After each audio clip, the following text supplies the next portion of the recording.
आकाशवाणी भोपाल से प्रस्तुत हैं प्रादेशिक समाचार।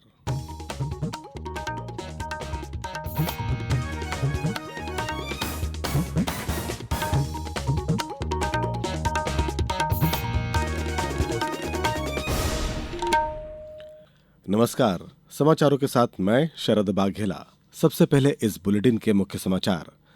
राष्ट्रपति आज से प्रदेश के 5 दिवसीय प्रवास पर। प्रधानमंत्री आज पेरिस में फ्रांस के राष्ट्रपति से करेंगे मुलाकात। महाराणा प्रताप का जीवन वीरता, शौर्य, पराक्रम का प्रतीक, कहा मुख्यमंत्री ने। और भारत ने पुरुष क्रिकेट मैच में अफगानिस्तान को और महिला टी20 क्रिकेट मैच में नीदरलैंड को हराया। अब समाचार विस्तार से। राष्ट्रपति द्रौपदी मुर्मू आज से प्रदेश में 5 दिवसीय दौरा कर रही हैं। आज सुबह मुख्यमंत्री मोहन यादव सहित राज्य मंत्रिमंडल के सदस्य उनका इंदौर विमानतल पर स्वागत करेंगे। इसके पश्चात वे बैतूल जाएंगी। वहां वे ब्रह्मा कुमारी संस्थान द्वारा आयोजित empowerment of tribal society bye spiritual awakening कार्यक्रम में शामिल होंगी। इस कार्यक्रम के बाद वे ओंकारेश्वर पहुंचकर मंदिर में दर्शन एवं आरती में सम्मिलित होंगी। 19 जून को राष्ट्रपति श्रीमती मुर्मू अंतर्राष्ट्रीय सिकल सेल दिवस के अवसर पर ओंकारेश्वर में कार्यक्रम में शामिल होंगी। 20 जून को राष्ट्रपति श्रीमती मुर्मू जबलपुर पहुंचेंगी और 21 जून वहां अंतर्राष्ट्रीय योग दिवस कार्यक्रम में शामिल होंगी। इसके पश्चात रानी दुर्गावती विश्वविद्यालय जबलपुर के 36वें दीक्षांत समारोह में सहभागिता करेंगी। 22 जून को राष्ट्रपति श्रीमती मुर्मू कूनो नेशनल पार्क का भ्रमण करेंगी और इसके बाद वे ग्वालियर पहुंचकर नई दिल्ली के लिए प्रस्थान करेंगी। प्रधानमंत्री नरेंद्र मोदी आज पेरिस में फ्रांस के राष्ट्रपति इमैनुअल मैक्रों के साथ विवा टेक 2026 सम्मेलन में भाग लेंगे। वे भारत की तकनीकी प्रगति और नवाचार को दुनिया के सामने रखेंगे। पेरिस में प्रधानमंत्री भारतीय समुदाय के एक विशेष कार्यक्रम को भी संबोधित करेंगे। प्रधानमंत्री की इस यात्रा से भारत फ्रांस संबंधों को और मजबूती मिलने की उम्मीद है। इससे पहले G7 शिखर सम्मेलन के दौरान प्रधानमंत्री ने कई विश्व नेताओं से मुलाकात की और वैश्विक दक्षिण के मुद्दों को प्रमुखता से उठाया। भारत और ब्रिटेन के बीच व्यापक आर्थिक और व्यापार समझौता CETA इस साल 15 जुलाई से लागू होगा। वाणिज्य एवं उद्योग मंत्री पीयूष गोयल ने कहा कि इस समझौते से भारतीय निर्यात को बड़ा लाभ मिलेगा। भारत को ब्रिटेन के बाजार में 99% वस्तुओं पर तत्काल शुल्क मुक्त पहुंच मिलेगी। इससे वस्त्र, चमड़ा, समुद्री उत्पाद, इंजीनियरिंग और प्रसंस्कृत खाद्य क्षेत्र को विशेष फायदा होगा। अब समाचारों में वक्त है एक ब्रेक का।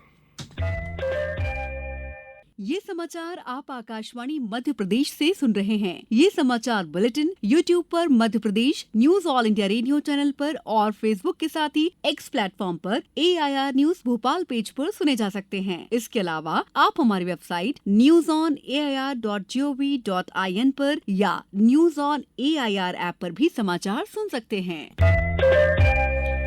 ब्रेक के बाद समाचारों में एक बार फिर आपका स्वागत है।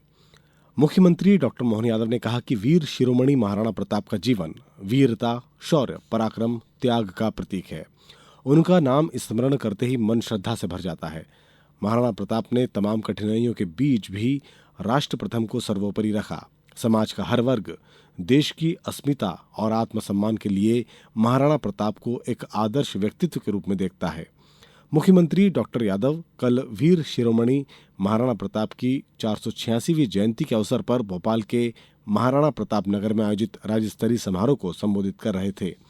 इस मौके पर मुख्यमंत्री डॉक्टर यादव ने समाज के प्रतिभाशाली डॉक्टर, युवा खिलाड़ियों और समाज सेवियों को मंच से सम्मानित किया।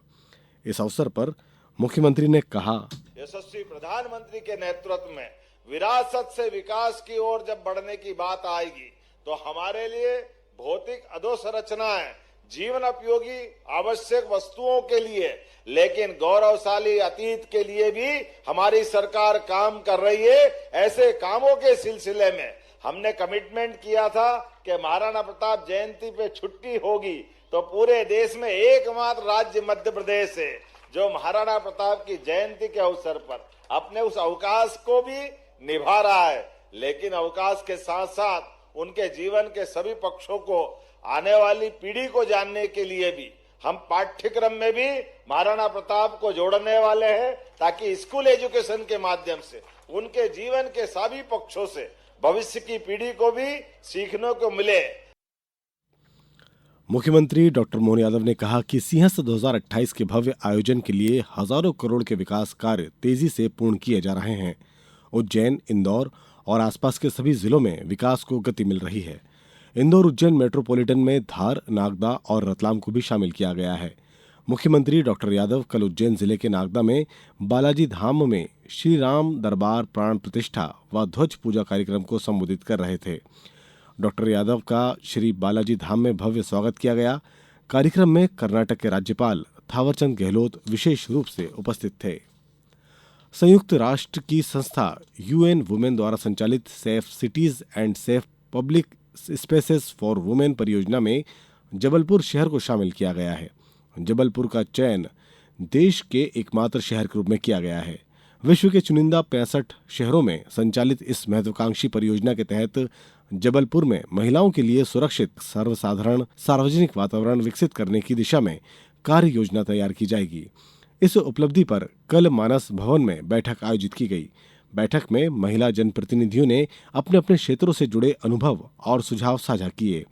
इन सुझावों के आधार पर शहर के लिए एक विस्तृत मास्टर प्लान तैयार किया जा रहा है, जिसका उद्देश्य महिलाओं, छात्राओं और कामकाजी युवतियों के लिए सार्वजनिक स्थलों को अधिक सुरक्षित और सुविधाजनक बनाना है। भारत ने लखनऊ में खेले गए दूसरे एकदिवसीय क्रिकेट मैच में अफगानिस्तान को 170 रनों से हरा दिया। इसके साथ ही भारत ने 3 मैचों की श्रृंखला में 2-0 की अजय बढ़त बना ली है। श्रृंखला का तीसरा और अंतिम मुकाबला शनिवार को चेन्नई में खेला जाएगा। वहीं महिला टी20 क्रिकेट विश्व कप के ग्रुप ए मुकाबले में कल रात भारत ने नीदरलैंड को 95 रनों से हरा दिया। लीड्स में पहले बल्लेबाजी करते हुए भारतीय महिला टीम ने नीदरलैंड को 209 रनों का विशाल लक्ष्य दिया।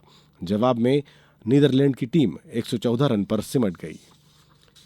अंतर्राष्ट्रीय हॉकी महासंघ प्रो लीग हॉकी मुकाबले में कल भारतीय पुरुष टीम ने मौजूदा विश्व चैंपियन जर्मनी को 3-1 से हराकर शानदार जीत दर्ज की है।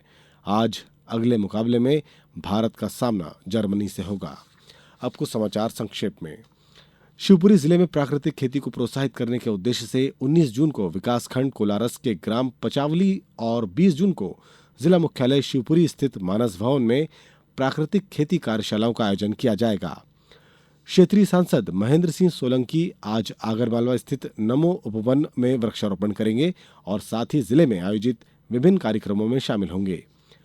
नर्मदापुरम जिले में स्थानीय निकाय चुनावों को लेकर मतदाता सूची को अपडेट करने का काम जारी है। इसके तहत नए मतदाताओं के नाम जोड़े जा रहे हैं, जबकि मृत या दोहरी प्रविष्टि वाले नाम हटाने और अन्य त्रुटियों को सुधारने की कार्रवाई की जा रही है।